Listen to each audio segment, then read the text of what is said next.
que día a día, tarde, mañana, noche, nos siguen a través de la barra de programas. Yo soy Fernando J. Telles, soy el conductor del programa Enigmas y pues les doy la más cordial bienvenida a todos y cada uno de ustedes en esta tarde donde vamos a tener esta conferencia magistral que nos va a hablar sobre el enigma de los ovnis. Nuestro conferencista, y tenemos que considerarlo como que más que haber estudiado el fenómeno ovni, lo ha vivido, porque él ha tenido la gran suerte de poder estar en todos estos pasos de la historia clásica de los objetos voladores no identificados. Esto, más que una conferencia, que decía hace un segundo, quiere que sea una charla de amigos. Entonces, le decía, no, que no haya receso, vamos a irnos directo, vamos a primero a charlar con asistencia, vamos a presentar un videotape muy interesante, ya revisamos el material, está muy interesante.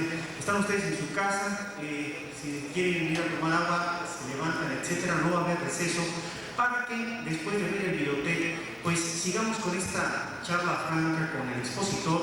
Y una cosa muy importante, al entrar se les dieron unas hojitas en donde se les pide por favor que anoten sus datos. También las hojitas amarillas es para que anoten si tienen algún cuestionamiento que hacer al expositor. Y nuestras compañeras, la licenciada Betty Jarero y Cristina Córdoba, van a estar pasando cerca de ustedes para que tengan a bien de darle las preguntas, y su servidor vamos a fungir como moderador para pasar las preguntas a nuestro expositor. Entonces, esta tarde vamos a conocer, de hecho, aspectos que a lo mejor ustedes ignoran del fenómeno ovni. ¿Por qué?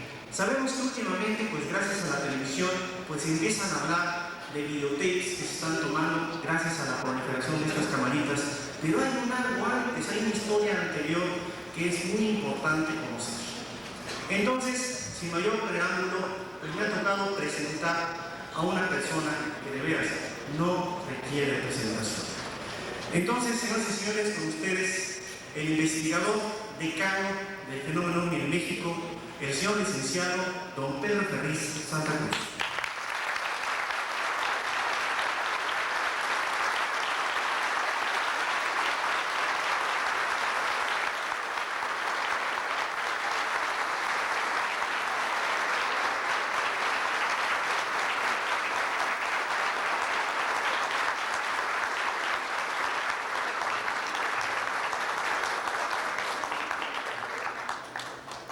Pues aquí me tienen ustedes con este queridísimo público de Guadalajara, donde yo me inicié, ya que la primera conferencia que di, pomposamente llamada conferencia, es una charla, un intercambio de opiniones. Y pues ahora, tantos años después, quiero dedicar esta charla a la memoria de dos hombres. Uno, al varón alemán de nacimiento Wernher von Braun, que hizo que el hombre llegara a la luna, ya que hace 25 años, se va a cumplir el día 20 de junio, se cumplen los primeros 25 años de la llegada del hombre a la luna. Así que Wernher von Braun lo entrevisté en Cabo Cañaveral antes de que saliera el Apolo 13. Que fue el vuelo que falló, que no terminó una tragedia, porque yo creo que hay un ángel especial para este tipo de hazañas. En realidad, la llegada del hombre a la luna fue pues casi una casualidad, aunque estaba calculado hasta el peso de una baraja. Y el otro hombre es el doctor J. Heineck, quien fue el padre de todos los que nos hemos dedicado a esta investigación. Todo ha pasado por el mismo efecto que fue hace muchos años. Ya también me comentaba Fernando, vamos a cumplir 50 años de Kenneth Arnold, es decir, faltan apenas 3 años para que se cumplan el 24 de junio de 1997 los 50 años de los primeros ovnis que le aparecieron a Kenneth Arnold en el monte Rainier, en la frontera de Estados Unidos y Canadá, en el estado de Washington. El estado de Washington, estoy hablando del estado, no de la ciudad del estado, es ya la punta, digamos, noroeste de los Estados Unidos o suroeste de Canadá. Andaba buscando los restos de un avión, supuestos restos porque no sabía caer ese avión. Él era un agente de seguros, como hoy que tuve un grupo de Nacional Provincial en la mañana en el Teatro de Gollado, gente toda de primera, pues eso los hubiera yo platicado de que este primer hombre en la era moderna, porque antes ya habíamos tenido avistamientos en la Revolución Francesa, con Napoleón, con Washington, precisamente, George Washington, en la Primera Guerra Mundial. Bueno, Constantino, emperador romano, que se convirtió al catolicismo, al cristianismo, se convirtió porque cuando estaba a punto de entrar en la batalla que tomó Constantinopla, de ahí el nombre de Constantino, emperador romano, se apareció una cruz en el cielo, un objeto no identificado. Entonces, observando cada una de estas apariciones, unas aparentemente sin chiste, otras que tienen que ver con el destino humano, las luces, el trono, por ejemplo, de Ezequiel, las luces de Elías, los torbellinos de fuego de Elías, Quetzalcóatl, la estrella de Belén, todos estos objetos, por llamarles de alguna forma, porque Jacques Vallée, enorme investigador francés, autor de Pasaporte a Mahone, él y su esposa Jacqueline Vallée, ellos afirman que a lo mejor estos objetos no identificados, a lo mejor ni son objetos, y sí están identificados, desde luego sí son voladores también, y no sabemos. Decía Jacques Vallée que a él le desilusionaría muchísimo pensar que los ovnis no son sino naves extraterrestres que traen una misión. ¿Por qué dijo eso Jacques Vallée? ¿Por qué los investigadores, cuando llegamos a un determinado límite, como que nos arrepentimos, como que decimos, bueno, todo esto no fue para nada? Pero digo, estamos pasando los mismos estratos, estadios, momentos de hace 50 años. Es decir, comienzan a escribir libros, comienzan a vender fotografías falsas. Es decir, Adamski, por ejemplo, George Adamski, polaco, americanizado, que trabajaba en una lonchería de camino a Monte Palomar, pues pasa como el padre de los ovnis y resulta que su libro es un fraude, de principio al fin. Ya no está la señora Cristina Rueda para que me reclame, porque ella era una enorme partidaria de Adamski, ¿verdad? Decía un día, yo no volví a discutir con ella, porque era una señora mayor, y me decía, mire señor Félix, si me falla Adamski, me falla todo en la vida. Pues ya, ¿para qué le dices a una persona la iba a ser totalmente infeliz, ¿verdad? Sobre todo una persona de respeto? Por ejemplo, Adamski, y aquí por ejemplo en Guadalajara se estableció la escuela de Adamski, de las clases de Adamski. Pues entre las clases decía que del otro lado de la luna había praderas, y había lagos, y había ríos. Entonces ahí va la señora, no puede ser, señora, porque es un cuerpo como lo descubrieron después los rusos, que fueron los primeros que le dieron la vuelta a la luna. Pues es un cuerpo que no tiene atmósfera, que no tiene agua, tendrá en los polos pues agua congelada, o de la poca atmósfera que tenía se congeló en los polos, donde nunca le dan los rayos solares. Pues fue cuando me dijo, no, si me falla Adamski, me falla todo. Ahora, En realidad, a mí me da cierta cosa hablar de un fenómeno que se niega a vivirse.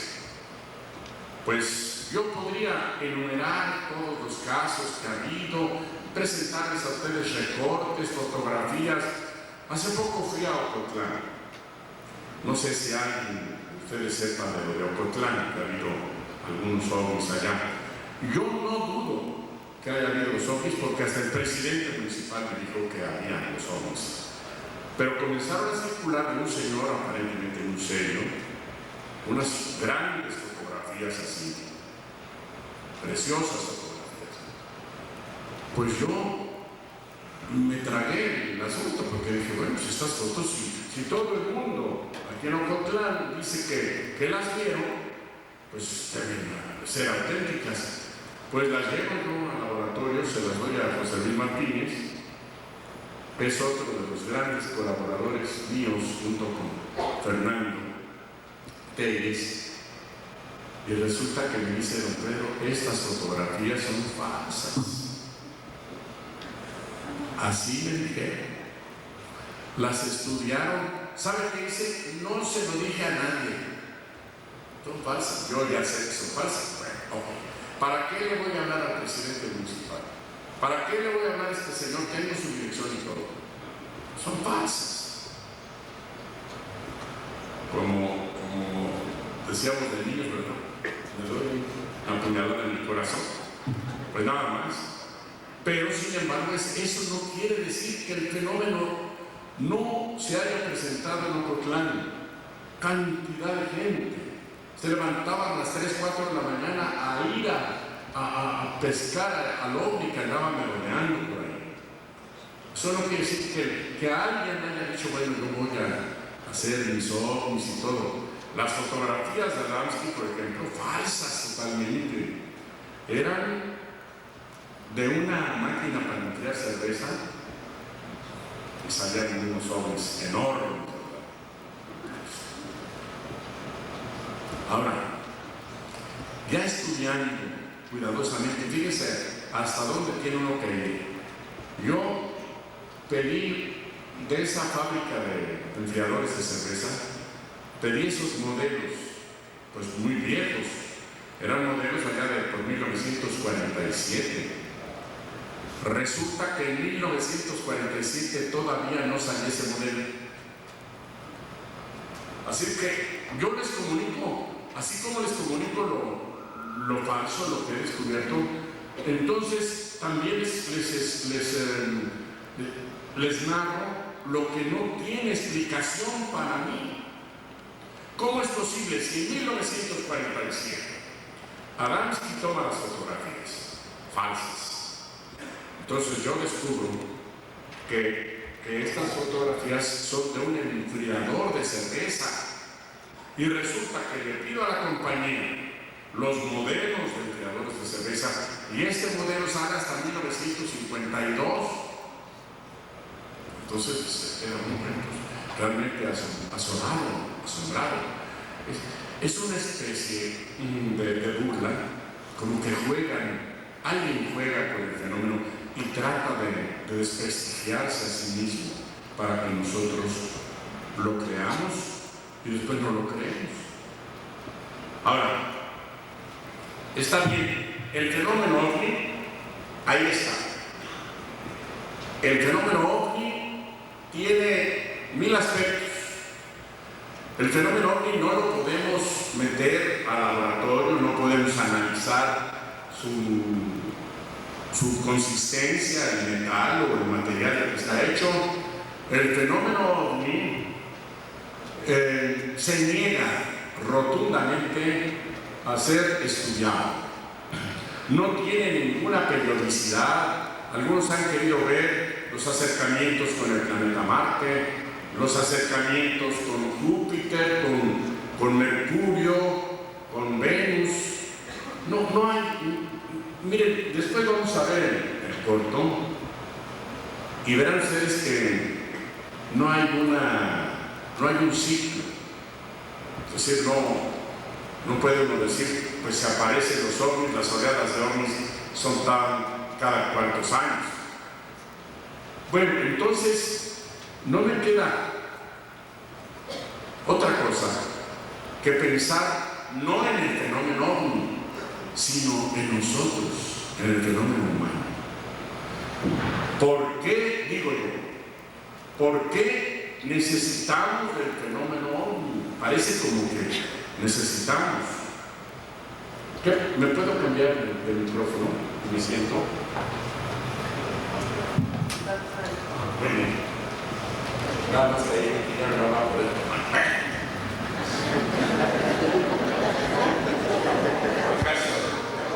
Bueno, no se deja estudiar. Vamos a estudiar a los testigos, ¿verdad? Y eso es lo que están hechos, por ejemplo, en comunión. Se ha estudiado psicológicamente a los testigos. Se ha estudiado por qué se le aparecen a determinada persona, si tiene complejos, si no tiene complejos, si está mal del cerebro, si está mal de la cabeza. Ahora, yo quiero decirles, fue hecho, o quien lo haya hecho, lo ha hecho para nosotros. El fenómeno ovni tiene que cumplir una misión con nosotros. Pero ¿qué es lo que nosotros necesitamos del fenómeno ovni? Asomar a muchos aspectos de la vida natural, a la genética, a la paleontología. Me encanta estudiar, por ejemplo, las huellas de los dinosaurios. Me encanta pensar que las gallinas de mi gallinero son descendientes de los dinosaurios. Yo tengo un libro que se lo puedo mostrar, que habla, dice la desaparición de los dinosaurios, la extinción de los dinosaurios, y dice, entre otras cosas, un extraordinario paleontólogo de origen chino. El libro se lo dedica a su madre. Dice, muerta en la gran hambruna de China en 1937, aquí la vemos retratada con su nieto muerto, con sus ojos sin lágrimas, porque ya no tenía lágrimas con que llorar, del hambre que las cosas que había en China. Eso me conmovió profundamente, la dedicatoria de ese libro a su propia madre. Bueno, pues me ha gustado asomarme a algunos conocimientos y casi les he de decir a ustedes que el fenómeno ovni y el fenómeno humano son semejantes. Les voy a decir por qué. Ustedes saben, así a ciencia cierta, ¿quién los hizo? No sabemos así, Dios. Yo soy católico, ustedes la mayoría son católicos, nosotros decimos Dios. Pero resulta que los científicos desde Darwin y otros comenzaron a hablar de una evolución. De todas maneras, decimos nosotros, todo tuvo un principio, ¿verdad? Si empezó, por ejemplo, en una célula, si empezó en el planeta que se desprendió del Sol, como una bola ígnea, se fue enfriando, estaba llena de gases, esos gases tenían mucho hidrógeno, mucho oxígeno, y de pronto al llegar a determinado punto de enfriamiento, se condensaron los vapores, se formaron los mares en un cataclismo tremendo. De esos mares calientes comenzó a surgir la vida. Pero de todas maneras, bueno, pues para nosotros, los católicos, todo eso tiene una explicación, lo formó Dios. Está bien, yo lo creo. Y no es el momento de comenzar a discutir de religión. Nunca me ha gustado discutir de religión. pero en donde vamos a estar enteramente de acuerdo es en esto que les voy a plantear antes de que veamos esto, porque yo había planeado primero ver el documental, o mejor dicho, una colección de avistamientos, pero lo vamos a dejar, ya que están ustedes receptivos, porque siento que están muy receptivos, y yo estoy muy, pues, ¿cómo les diré? Ya me he encarregado en esta serie de pensamientos. Entonces les voy a decir esto.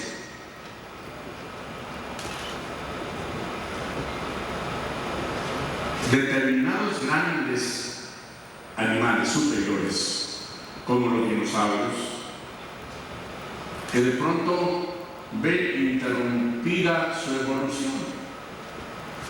A los grandes dinosaurios les dio por crecer, esa fue su evolución, entraron a un callejón sin salida. ¿Cuánto habrá de aquí al final de aquella pared? Unos 30 metros, 35. Pues hubo animales tan largos, tan grandes, como de aquí hasta aquella pared. Por ejemplo, el Diplodocus, el Brontosaurio, los grandes animales. Había carnívoros y había herbívoros. Los herbívoros tenían que estar comiendo día y noche para poder mantener a la enorme mole. Llegaban a pesar hasta 30 toneladas, pero eran absolutamente tontos, es decir, no tenían conciencia, cuando menos creemos nosotros, tenían dos bulbos raquídeos, uno detrás del cerebro y otro a la mitad de la espina dorsal. Digamos, si el animal era así, tenían otro bulbo raquídeo aquí, uno aquí en la cabeza, otro aquí, para poder manejar las patas y la cola. Es algo verdaderamente increíble. Es que eran tan grandes, tan enormes, que necesitaban repetidoras de la señal nerviosa. ¿Correcto? Bueno, comenzaron a evolucionar y evolucionar, y Dios se conformó con ellos durante 300 millones de años. Es decir 300 millones de años es como decir que nunca iba a aparecer el hombre.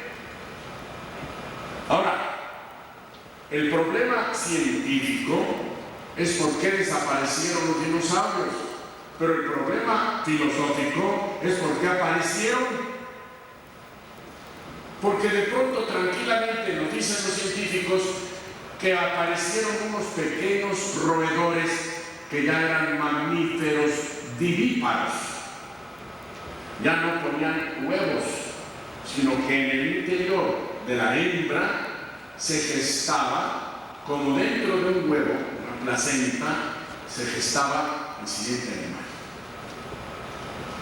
Entonces todavía le dio tiempo a nuestra evolución de decir, bueno, hasta aquí los dinosaurios, que unos tenían tamaño, unos eran carnívoros, otros eran más chicos, otros muy chicos, unos corrían mucho, pese a que dicen que eran todos animales de sangre fría. Ahora se ha descubierto que muchos eran animales de sangre caliente. Ustedes vean en el jardincito, de donde sea, de su casa o en la azotea, vean las lagartijas, están calentándose, es decir, están tomando fuerza para poder correr en caso de peligro, porque son animales de sangre fría. Pero hay animales como por ejemplo los mamiferoides, es decir, mamiferoides quiere decir en forma de mamíferos. Esos mamiferoides había como el brontosaurio, o había por ejemplo el triceratops, o el triceratops, vamos a suponer, el triceratops parecía un rinoceronte, nada más que el triceratops ponía huevos y el rinoceronte no. Pero esto pasó durante 300 millones de años. El hombre, quién sabe cuándo iba a aparecer, a lo mejor ni va a aparecer ese hombre. A lo mejor era un anteproyecto, ¿verdad? De alguien por ahí. Pero conforme uno ve, van descubriendo más y más y más. Ahora aquí en mi estado natal, en Coahuila, han descubierto ahí unos 40 kilómetros de Saltillo. Han descubierto lo que ya la gente ya le llama el Parque Jurásico. ¿Ya fuiste al Parque Jurásico? No, porque hay que ir. Está muy bueno, claro. Pero resulta que ya aparecieron los depredadores. Ahora ya saben que eso vale mucho y ahí van a recoger los huesos y llevarse. Ya hay vigilancia, no se animen. Ya hay vigilancia. Y va a tener que entrar, pues, no sé, la Universidad de Coahuila, el Instituto de Antropología, que eso no es de hombres ni de nada, la arqueología, no sé, tampoco. A ver, pues no sé. Pero pues eso le corresponde desgraciadamente a Harvard. Entre las universidades americanas hay algunas que se han especializado en eso. Hay varios yacimientos así que están siendo estudiados. Por ejemplo, Mongolia, el desierto del Gobi estuvo cerrada al exterior durante mucho tiempo. ¿Saben? Estuvo tiempo cerrado en el desierto, pero ahí encontraron a flor de tierra. Encontraron restos de dinosaurios. Están encontrando. En Utah y en Montana, en Estados Unidos, también hay capas geológicas y además se ven las huellas. Se han fosilizado, se han petrificado las huellas.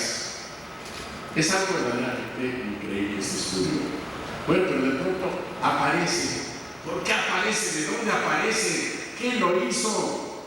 Hizo ahí lo que a mí si el que hizo o quien hizo esos roedores, esas musarañas, nos hizo a nosotros, pues más vale que tenga sentido del humor, porque si no, yo no sé a dónde vamos a ir a dar. Es decir, como la misma puntada de crear el Diplodocus o el Triceratops fue la puntada de crear al hombre y a la mujer, imagínense ustedes. Nada más que nosotros tenemos conciencia. Ahí está un pequeño detalle. Y esa es la base de todo el estudio, digamos estudio, más bien de las interrogantes que yo quiero platicar con ustedes hoy. Miren, a mí me ha desilusionado mucho en cuanto a las charlas, las conferencias. Yo di conferencias en toda la República, pero en cuanto yo comenzaba a hablar de la evolución, de Einstein, digamos, del pensamiento humano que tiene una velocidad en las ondas cerebrales de 300.000 kilómetros por segundo, la gente se me aburría, se me dormía. Yo dije, yo no puedo echar para atrás, déjenme solo entonces, y ya se acabaron las charlas de las conferencias. Pero pues aquí estos jóvenes de DECA 1250, quiero que me contraten como locutor también. Beatriz, por favor. Bueno, pues entonces este grupo, pues, y Fernando, que es, digamos, de la camada de los buenos investigadores. Cuando yo me vaya, ya saben que les dejo allá a Fernando, les dejo a José Luis Martínez y unos cuantos, porque casi todo lo que quieren es hacer dinero. Quieren vender los huesos de Adán. Y si encontraran un ovni por ahí tirado, lo primero que hacían era llevárselo al Pentágono para venderlo. Y nosotros no, la verdad no. Se los juro que no. Francisco, vámonos. Lo que pasa es que el hombre está hecho. Luego, cuando hablo de hombre, hablo de la familia humana, el hombre y la mujer. Más bien, cuando se habla de la humanidad, debe decirse la mujer, porque soy la que da la vida, ¿verdad? Es que ni hablar. Pero la mujer está hecha de un material diferente. Ella como que acepta. El hombre es más rebelde. Pero alguien tenía que aceptar esta situación. Lo que pasa es que, y ya estoy llegando al punto, el más importante de esto. Vean ustedes, decía yo de que ojea uno, por ejemplo, la enciclopedia de los dinosaurios que ha hecho el Smithsonian Institute. Han hecho una verdadera maravilla de libro, se llama Enciclopedia de los Dinosaurios. Entonces, esta enciclopedia de los dinosaurios, que ya se puede conseguir, yo creo que en las grandes librerías, yo lo que hasta en Sam's, ya en español o en inglés, miren, como todo es griego en realidad, porque todos los nombres, desde dinosaurio, es griego, diplodocus es griego, triceratops, todos son nombres griegos. Ornitópodo, ¿qué es ornitópodo? Por 64,000 pesos. Ornitópodo es pie o pata de ornitorrinco. Es un mamífero como pájaro. Entonces es una pata en forma de pata de pájaro, porque muchos de los dinosaurios dejan esa huella de ornitópodo, es decir, dejan su huella, las mismas huellas que van en el corral, que son huellas como de la gallina o del guajolote, ¿verdad? Yo cuando veo un guajolote le veo cara de dinosaurio. ¿De veras? Yo veo una gallina tan tranquila, tan fresca. Digo, estos se transformaron para multiplicarse, pero los pobres no saben que nos los comemos, ¿verdad? Ahora, no sé, pero la técnica para hacer un dinosaurio es tan complicada como para hacer a un hombre o a una mujer. Es una técnica complicadísima. El dinosaurio tiene ojos, el dinosaurio tiene oídos, el dinosaurio tiene sangre, el dinosaurio tiene cromosomas, el dinosaurio tiene neuronas, el dinosaurio tiene hormonas. Entonces el dinosaurio, pues básicamente tiene balance de fluidos, tiene aparato digestivo, aparato respiratorio, aparato sexual. En fin, el dinosaurio tiene todo. Vean ustedes el ojo del dinosaurio. Entonces, usa los principios de la óptica. ¿De dónde sacó la evolución, amigo Darwin? ¿De dónde sacó la evolución? El conocimiento de las leyes de la genética. ¿O de dónde sacó, amigo Darwin, el conocimiento de las leyes de la óptica? Ah, pero los dinosaurios los vemos unos grandes, otros chiquitos, unos tienen una especie de bola con picos atrás para pegarle al enemigo, otros tienen picos en la espalda, otros se les abre. ¿Saben para qué tenían esas especies de aletas? Para enfriarse, porque pese a que eran de sangre fría, según dicen, resulta que se tenían que enfriar porque tenían la sangre demasiado caliente. Ahora, de pronto, dicen, bueno, ¿saben qué? Tache, vamos ahora con las musarañas. Y esas musarañas iban a llegar hasta el hombre, o hasta la mujer. Iban a llegar hasta la mujer. Pero, ahí hay un pero, que bárbaro, es el pero más grande de la historia de los seres vivientes. Ese ser, el que está al final de la lista, somos nosotros, piensa. Y todos los demás animales, pues pueden pensar, digamos, hasta determinado punto, pero no les da la conciencia, que su pensamiento no les da para tener conciencia, no les da para decir, caramba, ¿me van a matar? Si Cristo mismo, nuestro Señor, comió el cordero, no era vegetariano, es decir, no es pecado comerse otro ser viviente, pero un ser viviente que no piense. En cambio, si nos comemos como en los supervivientes de los Andes, se comen a los pasajeros, pues oiga, qué cosa tan horrible, ¿verdad? Los antropófagos de Robinson Crusoe, pues qué cosas tan horribles. O por ejemplo, el Neandertal, todos los cráneos de Neandertal tienen un hoyo aquí. ¿Por qué? Porque los metían en las grandes fogatas y sacaban el cerebro del cráneo, la calavera, se la rompían y chupaban los sesos. Así muere el pobre del Neandertal y se lo come el sapiens, es decir, el Cro-Magnon o el Homo habilis o el Homo faber o el Homo sapiens, se lo come al otro. Bueno, entonces, ¿qué vamos a hacer? Alguien debe haber dicho allá en el fondo del universo: si vamos a ser un ser que piense y que va a estar constantemente pensando en que se va a morir y lo vamos a hacer profundamente infeliz, ¿cuál va a ser la solución?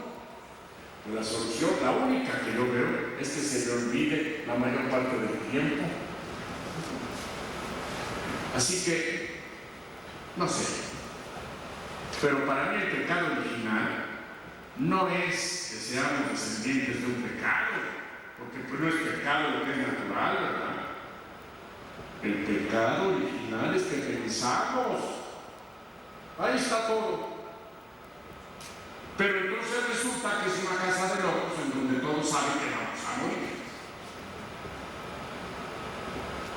Y los ovnis, ¿qué papel juegan en esto?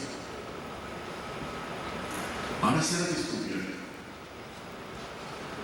los cambios genéticos, los cambios de los cromosomas. Fíjense, hasta 1952 no se sabía de la doble hélice de los cromosomas. Fueron dos ingleses que lo descubrieron, y que estos ingleses, Watson y Crick, fueron los que los descubrieron, y de pronto nos damos cuenta de que todos los seres vivos tienen una doble hélice formada por cromosomas, y que estos cromosomas van a hacer que de una semilla de melón salga el melón, y de un pelo de tigre, ahí están los cromosomas diciendo: yo soy de tigre, y las células encargadas de la reproducción van a dar un tigre. Y los cromosomas de una mujer van a dar un hombre o una mujer. Entonces resulta que, como quien dice, acabamos de comenzar a pensar en serio, pero resulta que siguen viniendo unos objetos no identificados, que yo no creo que vengan por puntada, nada más de paseo, como fue el hombre a la luna. Llegó, aquí estuvieron unos hombres procedentes de la tierra y vinieron en plan de paz. Entonces, muy bien, dejaron las firmas de Nixon y de quién sabe quién, pues muy bien, y se regresaron, ¿verdad? Que no se iba a quedar a vivir allá. Pero resulta, yo digo una cosa: si Cristo nuestro Señor vino a redimirnos del pecado original, ¿no será que Él vino a enseñarnos de que Él también iba a morir?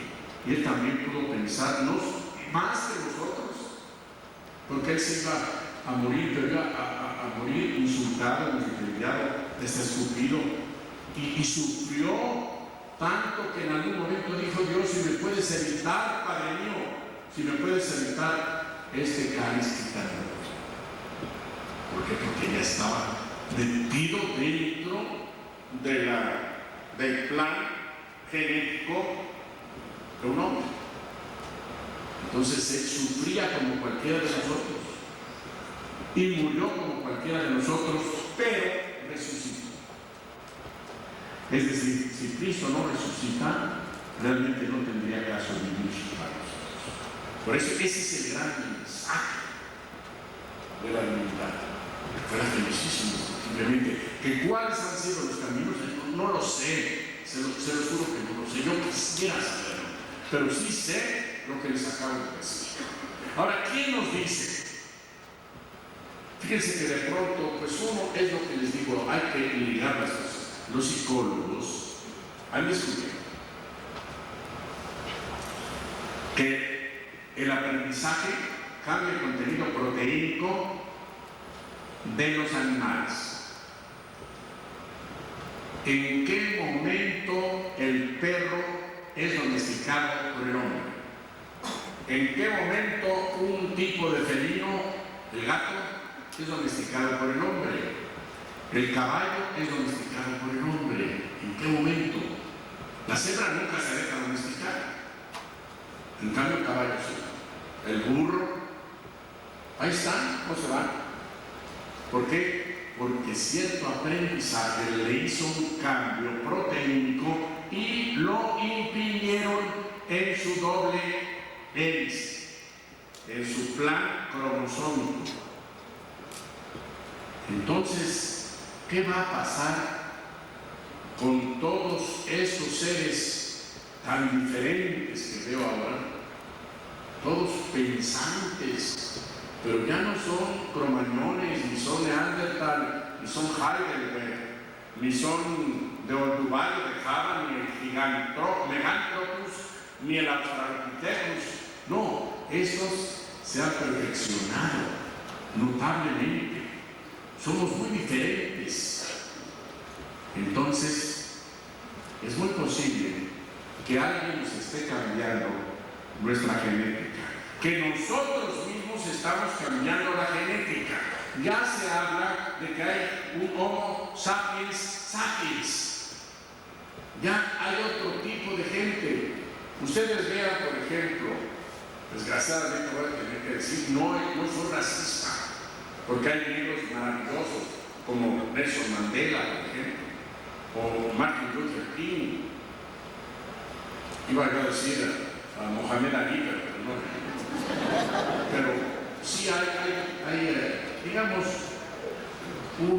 una persona de no importa qué raza, qué color, si estudia, si se prepara, yo creo que todos podemos llegar. Por ejemplo, nuestros marginados indígenas, ¿no vieron un Benito Juárez?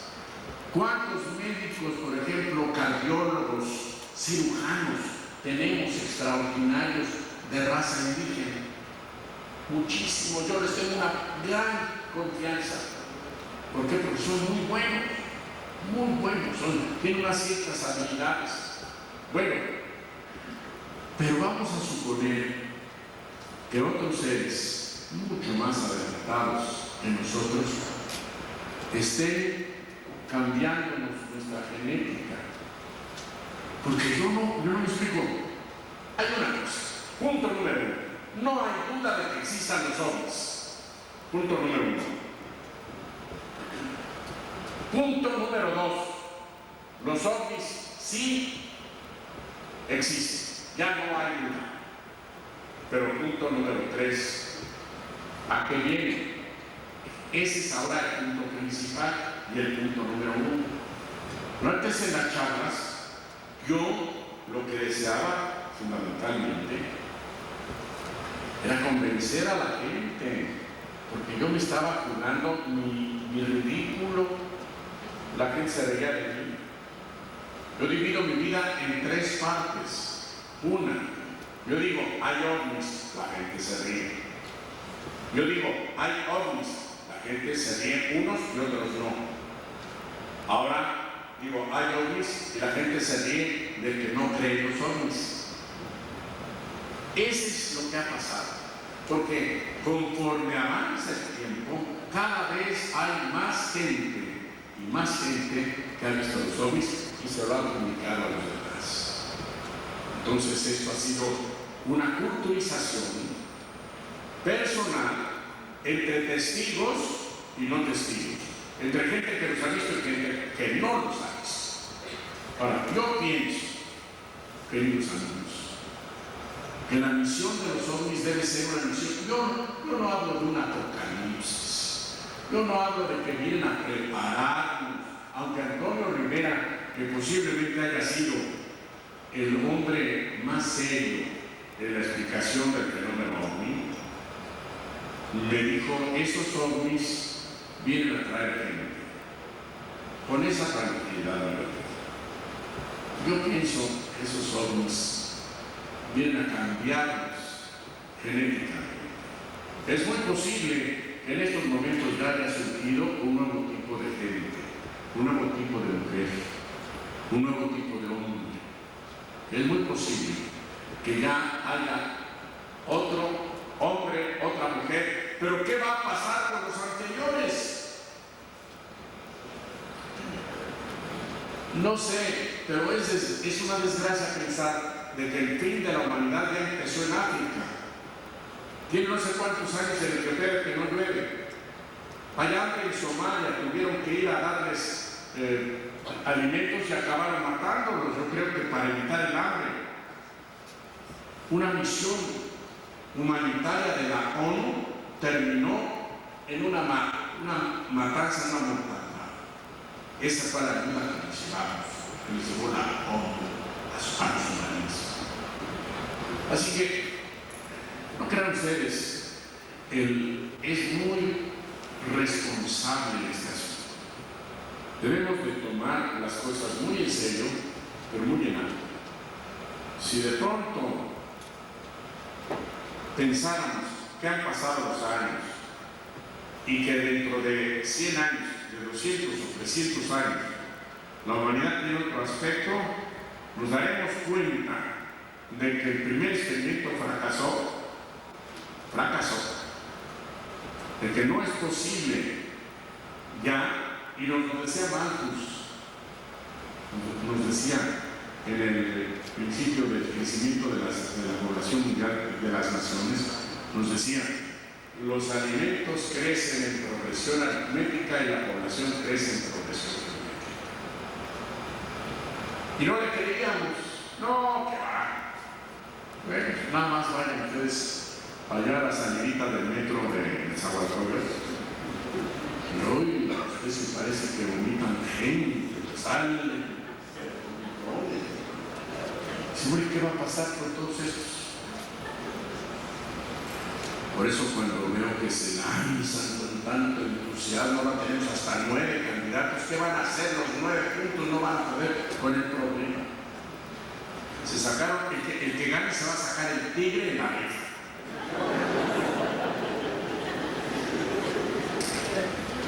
Ahora,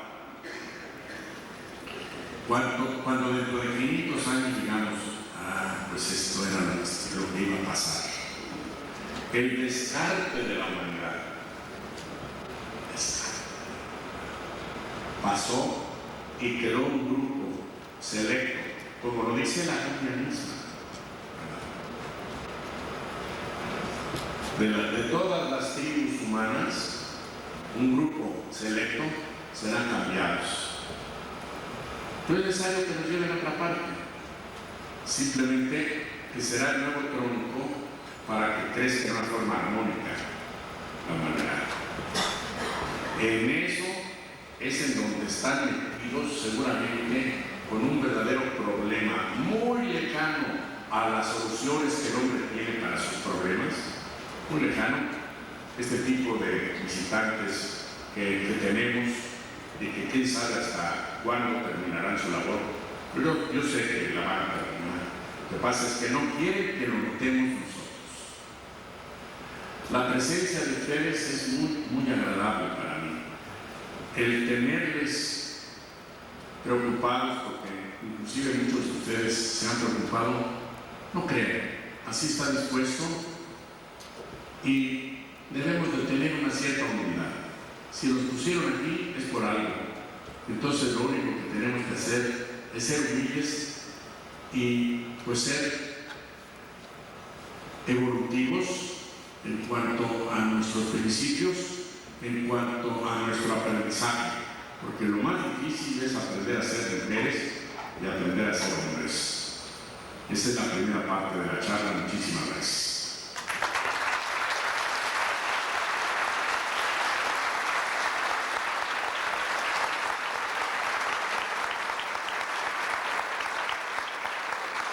El evento, pues yo creo que es importante que ustedes pues ya tienen sus inquietudes, sus cuestiones. Es el mismísimo autor de Comunión. Entonces, Berlis también escribió La Majestic, En fin, ha habido muchísimos autores que se han metido en este asunto. Lo principal que ellos presentan es el aspecto increíble de los recortes de prensa, que con toda naturalidad, esto sucedió en 1947, pues dicen que el ovni cayó, que inclusive al general Eisenhower, siendo presidente, no lo dejaron entrar por razones de seguridad, porque no sabían si podía provocar alguna enfermedad. Pero hasta la fecha, digo, ya han pasado 2 años, también estamos a punto de cumplir los 50 años. Hay un lugar que se llama Azteca, precisamente cerca, Azteca se llama, cerca en Nuevo México, 2 nombres mexicanos, Azteca y Nuevo México. Ahí cayó en un rancho de Azteca, cayó este ovni, según parece. Ahora, algunos otros dicen que no, que era un globo meteorológico. Sin embargo, muchos globos meteorológicos caen y no se arma tanto lío, ¿verdad? Así que no sabemos, hay una cortina de silencio cuando el gobierno de los Estados Unidos quiere callar algo, pese al punto 4 y pese a los derechos a la información y pese a todo, no lo van. Bien, también te preguntan, Pedro, que ¿qué te parecen las investigaciones que realiza el señor periodista Jaime Maussan? No tengo ningún comentario. Bien, también te preguntan que ¿cuál es tu punto de vista referente al fenómeno humo, el fenómeno humo de España? Pues tampoco debería yo tener ningún comentario, pero como está metido ahí una persona que queremos mucho, tú y yo, es Antonio Rivera, pues tengo que decirles a ustedes, en realidad Antonio Rivera fue víctima de una broma. Fue víctima de una broma. Y el asunto tan llevado de humo, no, se volvió eso, se volvió humo y se perdió, nada más. Bien, te preguntan también al señor Eduardo Pujol, que ¿cuál es tu opinión sobre el caso Billy Mayer? ¿Es falso? Billy Mayer, Edward Mayer. No, bueno, Mayer, Billy Mayer, el manquito, Fernando. El manco. Sí, exacto. No, esto es un fraude. Miren, yo no quería decir de Maussan, pero cuando Graciela Macleal, que era la directora de 60 Minutos, yo ya estaba fuera de Televisa, pero pues tengo muchos amigos, entonces ella me pidió, dice, yo sé que tú tienes el caso de las Pléyades, el de Billy Mayer. Le dije, es falso. Dice, no le hace tira nada más para tratarlo como falso. Lo trataron como cosa cierta y lo pusieron en el programa 8 veces a lo largo de los años. 8 veces, es decir, le tomaron copia y todo. Es un caso falso, totalmente falso. Y yo no lo presenté porque era falso. Y sin embargo, Maussan era el jefe de camarógrafos, vio el asunto, cómo llamó la atención a la gente, era realmente la nota amarilla, la nota roja de los ovnis, y entonces ya se metió de investigador. Así es que bueno, pues todos tenemos derecho a hacer cosas, pero no tenemos derecho de tomarle el pelo a la gente. Bien, te pregunta la doctora Marta Lomelí, ¿en qué se fundamentan para decir que en todos los vuelos espaciales los astronautas han sido acompañados por extraterrestres? Por eso, no sabemos si los ovnis son tripulados o no, pero son extraterrestres, es decir, no han sido hechos aquí. Pero en todos los vuelos, miren, les voy a decir simplemente eso. Rodolfo Neri Vela, cuando estaba a punto de irse a poner en órbita el satélite Morelos como representante de México, además el doctor Neri Vela es doctor en comunicaciones electromagnéticas. Entonces yo inclusive lo entrevisté en la Ciudad de México, una entrevista de 2 horas, y después fui a Cabo Cañaveral fui a Houston y luego a Cabo Cañaveral donde entrevisté a todos los astronautas que iban a ir con él, o él iba a ir con ellos, que él no era el comandante de la misión. Y le dije ya cuando había terminado la última entrevista, ya se iban al día siguiente, le dije al doctor Nelly, usted como mexicana tiene una obligación entre las muchas que va a tener. Usted me dirá, me va a decir la verdad. Si en la NASA sabe que hay ovnis, como lo afirman muchísimos, por ejemplo esas fotografías que les presenté como de nubes, usted me va a decir si efectivamente los astronautas los llaman boogies, esos objetos no identificados los llaman boogies. Usted me va a decir si es cierto o no es cierto. Él como que no lo tomó muy en serio, pero seriamente me dijo, yo se lo diré.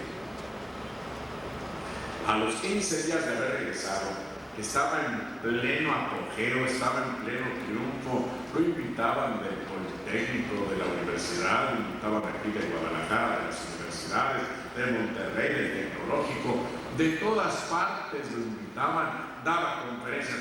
Pues a los 15 días me habló Guifred, su secretario, y me dijo, el doctor quiere comer con usted. Pues ya que quiera, pues que mañana en el hoyo 19 a las 3 de la tarde. Perfecto. Llegué por una puntualidad de satélite, llegó él también, estuvimos platicando desde las 3 como hasta las 5:30, de todo. Y cuando pide la cuenta, muy serio, muy formal, le digo, doctor, permítame invitarle, ¿no? Dice, no lo invité. Entonces, en el momento, calculó todo fríamente.